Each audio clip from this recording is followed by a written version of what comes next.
পৰৱৰ্তী খবৰ এবাৰ বিহালীৰ নিজ বাগমাৰীত চলিব উচ্ছেদ অভিযান ইতিমধ্যে উচ্ছেদৰ জাননী বিশ্বনাথ জিলা প্ৰশাসনে জাৰি কৰিছে জাননী লাভৰ পাছতে 6 ইচ্ছাই অৰ্থাৎ নিজ ইচ্ছাৰে স্থান এৰিছে দখলকাৰীয়ে বাগমাৰীৰ বিজিয়াৰ ভূমি দখল কৰি গাঁও পাতিছিল একাংশই পুনৰ সংস্থাপনৰ দাবী বাগমাৰীৰ উচ্ছেদিতৰ এই মুহূৰ্তত আমি আপোনালোকক দৃশ্যাংশ দেখুৱাইছো ইতিমধ্যে জাননী দিছে বিহালীত প্ৰশাসনে যাৰ পাছতে বা তাৰ পাছতে এয়া আমি আপোনালোকক দেখুৱাইছো সকলোৱে লামলাকুটু বান্ধি সেই স্থান পৰিত্যাগ কৰা পৰিলক্ষিত হৈছে আৰু সেই যিসকল উচ্ছেদিত তেওঁলোকে চৰকাৰক ভূমি দিবলৈ সংস্থাপন দিবলৈ আহ্বান জনোৱা পৰিলক্ষিত হৈছে গতিকে চৰকাৰে কি ব্যৱস্থা লয় সেয়া হ'ব পৰৱৰ্তী সময়ত লক্ষণীয় আৰু এই সন্দৰ্ভত আমি আগবঢ়াইছো মৰাণ শইকীয়াৰ এক প্ৰতিবেদন জাপৰিগুৰিৰ ননকে জাপৰিগুৰিৰ পিছতেই বিহালীৰ সমষ্টিৰ নিজ বাগমাৰীত চলিব উচ্ছেদ অভিযান ইতিমধ্যে 15 দিনৰ সময়সীমা বান্ধি দিলে যিসকল ইয়াত ভিজিয়াৰ মাটিত যিসকল লোকে বসবাস কৰি আছিল সেই সকল লোকক আসলে 15 দিনৰ সময়সীমা বান্ধি দিছে আজি ইতিমধ্যে 21 তাৰিখ দিনটোত আসলে তেওঁলোকে চৰকাৰী বিষয়াসকল আহিল পেলাই আসলে তেওঁলোকক যি নোটিছ জাননী জাৰি কৰিলে আৰু তাৰ পিছতে আসলে এই পৰিৱেশ আসলে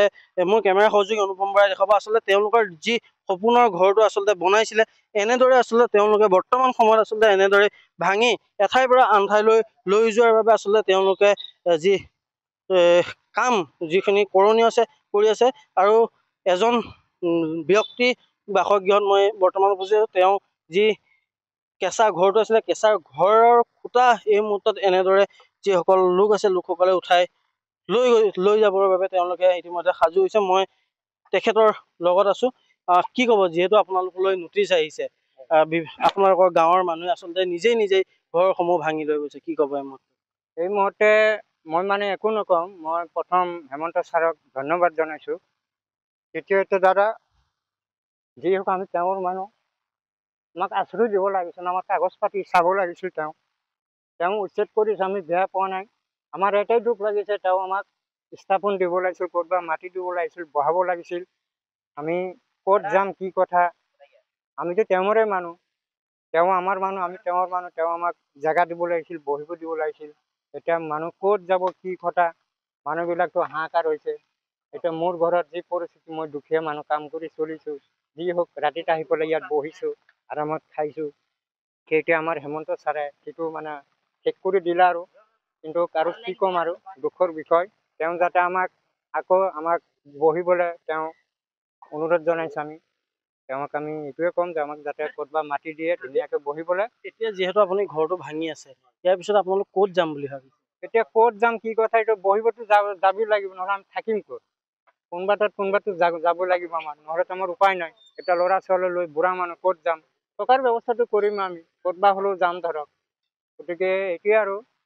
মানে তেওঁ আমাৰ বৰ্তমান ঘৰৰ আচবাবসমূহ আপুনি ক'ত ৰাখিছে বস্তু বাহিনী ইয়াতে আছে এইবিলাক বস্তু আছে মানে গাড়ী চাৰি মাতিম আৰু ট্ৰেক্টৰত উঠাই পেলাই লৈ যাম আৰু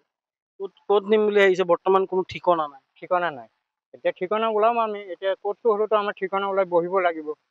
সেইটোৱে আৰু হয় আচলতে হিমন্ত বিশ্ব শৰ্মাক আচলতে তেখেতে ধন্যবাদ জ্ঞাপন কৰিছে যি উচ্ছেদ অভিযান আচলতে ভিজিয়াৰ মাটিত যি তেওঁলোক বহি আছিলে আচলতে উচ্ছেদ কৰাৰ কাৰণে তেখেতে ধন্যবাদ জনাইছে কিন্তু আনহাতে তেওঁ এটা কথা উল্লেখ কৰিছে যে যিসকল লোক আচলতে ইয়াৰ পৰা যাব বা যিসকল লোকে বৰ্তমান ঘৰ ভাঙি আছে সেই সকল লোকক আচলতে পুনৰ সংস্থাপন দিয়াৰ কাৰণে তেওঁ আচলতে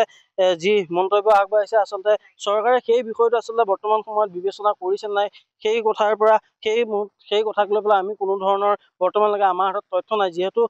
পোনপটীয়াকৈ মোৰ কেমেৰা সহযোগীয়ে যি দৃশ্যাংশ দেখুৱাইছে আচলতে এনেদৰেই তেওঁলোকে নিজৰ ঘৰসমূহ আচলতে ভাঙি দিছে আৰু দৃশ্যাংশ আছে দৃশ্যাংশ দেখুৱাব আচলতে তেওঁলোকে বৰ্তমান আচলতে এনেদৰে নিজৰ যি ঘৰসমূহ আচলতে ভাঙি লৈ পেলাই এঠাইৰ পৰা আন ঠাইলৈ যাবলৈ তেওঁলোকে ইতিমধ্যে প্ৰশাসন আগবাঢ়িছে প্ৰশাসনে আচলতে উচ্ছেদ নকৰাৰ আগতেই তেখেতসকলে আচলতে নিজেই ঘৰটো ভাঙি দিছে গতিকে এনেদৰেই তেওঁলোকৰ যিসমূহ যাৱতীয় বস্তু আছিল ট্ৰেক্টৰে এফালৰ পৰা ধন্যবাদ জ্ঞাপন কৰিছোঁ সবিশেষ দৃশ্যাংশ দেখুৱাৰ বাবে আৰু বিহালীটো প্ৰশাসন সম্পূৰ্ণভাৱে সাজু হৈছে উচ্ছেদ চলাবলৈ ইতিমধ্যে জাননী দিছে প্ৰশাসনৰ তৰফৰ পৰা আৰু প্ৰশাসনৰ তৰফৰ পৰা জাননী পোৱাৰ পাছতে সেই স্থান এৰিছে উচ্ছেদিতই ঘৰৰ প্ৰয়োজনীয় সা সামগ্ৰী বান্ধি এয়া অন্য স্থানলৈ ভ্ৰমণ কৰিছে উচ্ছেদিতই